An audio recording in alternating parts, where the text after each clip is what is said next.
សួស្តីបងប្អូនទាំងអស់គ្នាថ្ងៃនេះvừaជួបគ្នាទៀតហើយនៅក្នុងនេះផងដែរយើងមកមើលអំពីរឿងល្អៗដែលចូលមកក្នុងជីវិតអ្នកទាំងអស់គ្នានៅក្នុងអំឡុងខែ2នេះថាតើមានរឿងល្អៗពិសេសអ្វីខ្លះដែលចូលមកក្នុងជីវិតអ្នកទាំងអស់គ្នានៅក្នុងខែកុម្ភៈឬក៏នៅក្នុងខែ2នេះដូច្នេះហើយចូលតាមដានទស្សនាទាំងអស់គ្នាគឺយើងមកមើលរឿងល្អដែលចូលមកក្នុងជីវិតអ្នកនៅក្នុងខែកុម្ភៈ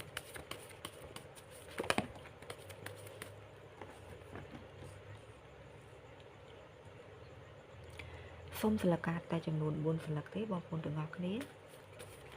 ឡូវយើងមកមើលបណ្ដាតែម្ដងនៅក្នុងនេះគឺថាអ្វីដែលល្អចូលមកក្នុងជីវិតអ្នកទាំងអស់គ្នាគឺថាអ្នកទាំងអស់គ្នានឹងទទួលបានឱកាសល្អពាក់ព័ន្ធជាមួយនឹងរឿងការងារនៅក្នុងនឹងផងដែរបងប្អូនទាំងអស់គ្នាគឺអាចនឹងថាការងារមួយនឹង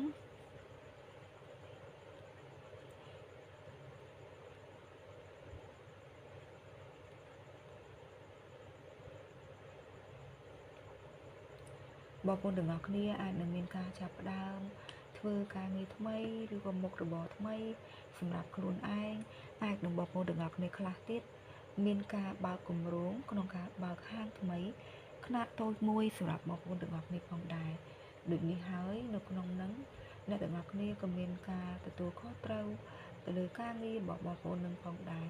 ប៉ុន្តែអ្នកទាំងអស់គ្នាមានការឆ្លងពេញចិត្តនៅក្នុងការធ្វើដូចនេះហើយជាពេលវេលាមួយដែលអ្នកទាំងអស់គ្នាអាចនឹងមានការចាប់ផ្ដើមដំបូងនៃការធ្វើការងារ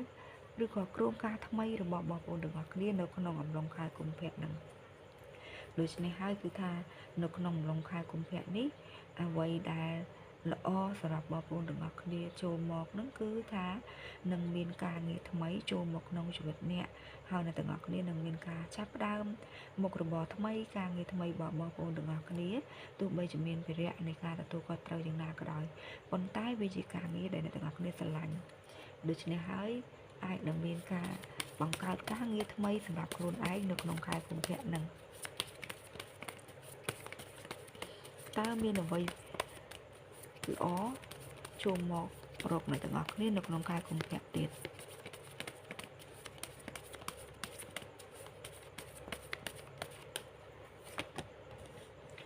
នៅក្នុងខែកុម្ភៈហ្នឹងអ្នកទាំងអស់គ្នាអាចថាអ្នកទាំងអស់គ្នារៀងមានពេលទំនេរច្រើននៅក្នុងអំឡុងខែកុម្ភៈហ្នឹងអាចនឹងថាអត់សូវមានការមមាញឹកប្រហែលទេបើសិនជាមានការធ្វើការងារហើយមិនត្រឹមតែប៉ុណ្ណោះមនុស្សអ្នកទាំងអស់គ្នានៅក្នុងខែកុម្ភៈហ្នឹងអ្នកទាំងអស់គ្នាអាចនឹងថាអ្នកទាំងអស់គ្នាចូលចិត្តការងារណាដែលមានសេរីភាពនៅក្នុងការធ្វើដែលធ្វើអ្នកទាំងអស់គ្នាអត់មានសម្ពាធជាមួយនឹងការងារមួយហ្នឹងទើបអ្នកទាំងអស់គ្នាអាចធ្វើបានយូរបើសិនជាការងារមួយហ្នឹងមានសម្ពាធច្រើនពេកអ្នកទាំងអស់គ្នាអត់អាចធ្វើបានយូរទេដោយសារតែអ្នកទាំងអស់គ្នាជាមនុស្សដែលអត់ចូលចិត្តនៅស្ងៀមអត់ចេះនៅមួយកន្លែងជាមួយនឹងកន្លែងហ្នឹងបានទេដូចនេះហើយអានថានៅក្នុងនេះអ្នកទាំងអស់គ្នាអាចនឹងមានការបញ្ចប់ហើយនឹងមានការចាប់ផ្ដើមថ្មីនៅក្នុងរឿងអ្វីមួយមិនថារឿងការងាររឿងលុយកាក់ឬក៏ជារឿងស្នេហារបស់បងប្អូនទាំងអស់គ្នាទេអ្នកទាំងអស់គ្នានឹងមានការបញ្ចប់ហើយនឹងមានការចាប់ផ្ដើមសម្រាប់បងប្អូនទាំងអស់គ្នាសារជាថ្មីបើការងារវិញគឺអ្នកទាំងអស់គ្នាពេញចិត្តទៅការងារណាដែលមានសេរីភាពទេបើការងារមួយនឹងរៀងមានសម្ពាធអ្នកទាំងអស់គ្នាអត់ចេះធ្វើបានយូរឡើយតើមានរឿងល្អអ្វីទៀតដែលចូលមកនៅក្នុងខែកុម្ភៈនេះ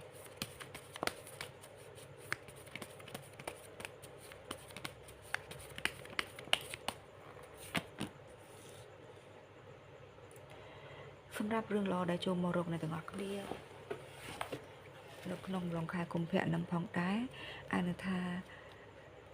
បងប្អូនទាំងអស់គ្នាដូចជាអត់សូវស្រួលខ្លួនទេ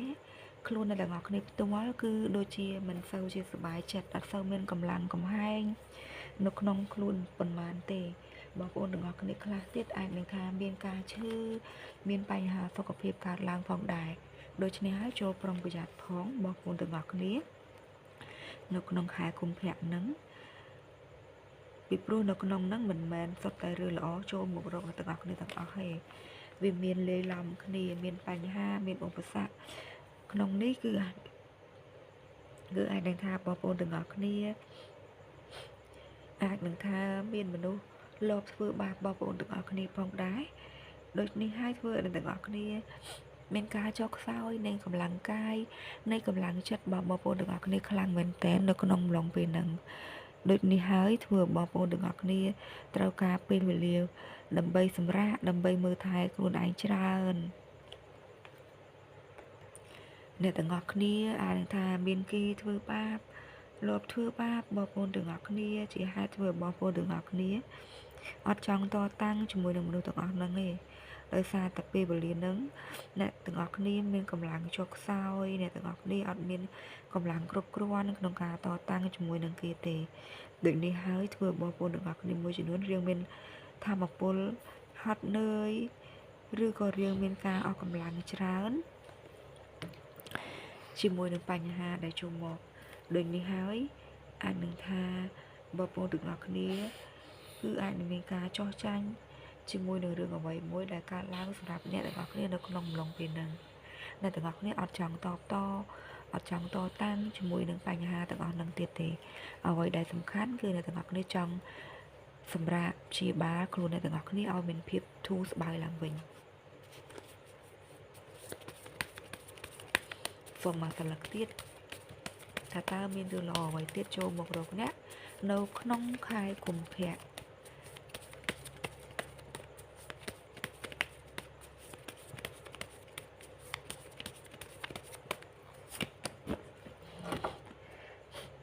នៅក្នុងនេះបងប្អូនទាំងអស់គ្នាអាចនឹងថានឹងទទួលបានដំណឹងល្អជោគលាភពាក់ព័ន្ធជាមួយនឹងរឿងលុយកាក់គឺនឹងមានលុយកាក់ចូលមករកអ្នកទាំងអស់គ្នាហើយនៅក្នុងនឹងផងដែរគឺចូលមកដោយចូលមកនេះមិនមែនចូលមកដោយមានអាណាគេហុចឲ្យអ្នកទាំងអស់គ្នាទេគឺបានមកដោយការខិតខំប្រឹងប្រែងនៃសមត្ថភាពរបស់បងប្អូនទាំងអស់គ្នាផ្ទាល់ដូច្នេះហើយនៅក្នុងអំឡុងពេលហ្នឹងអ្នកទាំងអស់គ្នានឹងទទួលបានលុយកាក់ចូលមករកអ្នកទាំងអស់គ្នាដោយសារតែមានការសហការមានការតំណែងនៅក្នុងការជួញដូរមុខរបរនៃអាជីពរបស់អ្នកហើយមិនត្រឹមតែប៉ុណ្ណោះនឹងទទួលបានភាពជោគជ័យមានភាពរីកចម្រើននៅក្នុងរឿងលុយកាក់របស់បងប្អូនទាំងអស់គ្នាផងដែរដូច្នេះហើយគឺថានេះគឺជារឿងល្អមួយដែលចូលមកសម្រាប់បងប្អូនទាំងអស់គ្នានៅក្នុងខែកុម្ភៈឬក៏ខែ2នេះដូច្នេះហើយថាតើនៅក្នុងខែកុម្ភៈឬក៏ខែ2នេះមានរឿងល្អអ្វីខ្លះដែលចូលមកក្នុងជីវិតអ្នកនៅក្នុងខែកុម្ភៈហ្នឹងអ្នកទាំងអស់គ្នានឹងទទួលបានការងារថ្មីមុខរបរថ្មីចូលមកក្នុងជីវិតអ្នកទាំងអស់គ្នាហើយអ្នកទាំងអស់គ្នាក៏មានតួនាទីសំខាន់ក្នុងការទទួលខុសត្រូវនៅក្នុងការងារមួយនឹងផងដែរនៅក្នុងនឹងផងដែរបងប្អូនទាំងអស់គ្នាអាចនឹងមានពេលទំនេរច្រើនដែរនៅក្នុងការចាប់ផ្ដើមអ្វីដែលថ្មីសម្រាប់បងប្អូនទាំងអស់គ្នាប៉ុន្តែនៅក្នុងនេះ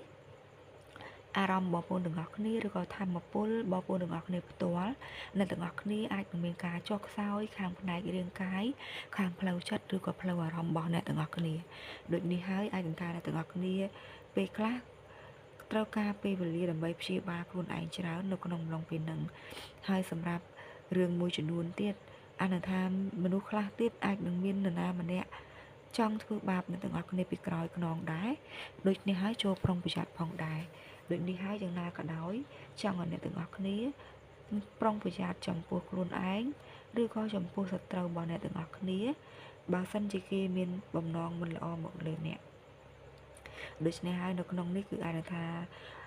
រឿងល្អពិសេសសម្រាប់អ្នកទាំងអស់គ្នាមួយទៀតនោះគឺជារឿងលុយកាក់អ្នកទាំងអស់គ្នានឹងទទួលបានភាពជោគជ័យក្នុងរឿងលុយកាក់និងទទួលបានភាពរីកចម្រើនសម្រាប់បងប្អូនទាំងអស់គ្នាដូច្នេះហើយធ្វើបងប្អូនទាំងអស់គ្នាអាចនឹងមានឱកាសថ្មីក្នុងការតំណែងជាមួយនឹងដៃគូសហការបងប្អូនទាំងអស់គ្នាផងដែរនៅក្នុងនេះលុយកាក់ចូលមកនេះគឺបានមកពីការខិតខំប្រឹងប្រែងនៃការប្រើសមត្ថភាពរបស់បងប្អូនទាំងអស់គ្នាដូច្នេះហើយអ្នកទាំងអស់គ្នានឹងទទួលបានភាពជោគជ័យនៅក្នុងរឿងលុយកាក់នៅក្នុងអំឡុងខែ2នេះដូច្នេះហើយសង្ឃឹមថាបងប្អូនទាំងអស់គ្នានឹងយល់បាននៅវីដេអូមួយនេះអំពីរឿងល្អៗដែលចូលមកក្នុងជីវិតអ្នកអរគុណច្រើនដល់បងប្អូនទាំងអស់គ្នាដែលចូលតាមដានទស្សនាវីដេអូនេះជូនពរបងប្អូនទាំងអស់គ្នាជោគជ័យក្នុងរឿងការងាររឿងលុយកាក់និងរឿងស្នេហាផងដែរអរគុណច្រើនជួបគ្នានៅវីដេអូក្រោយទៀតចាអរគុណ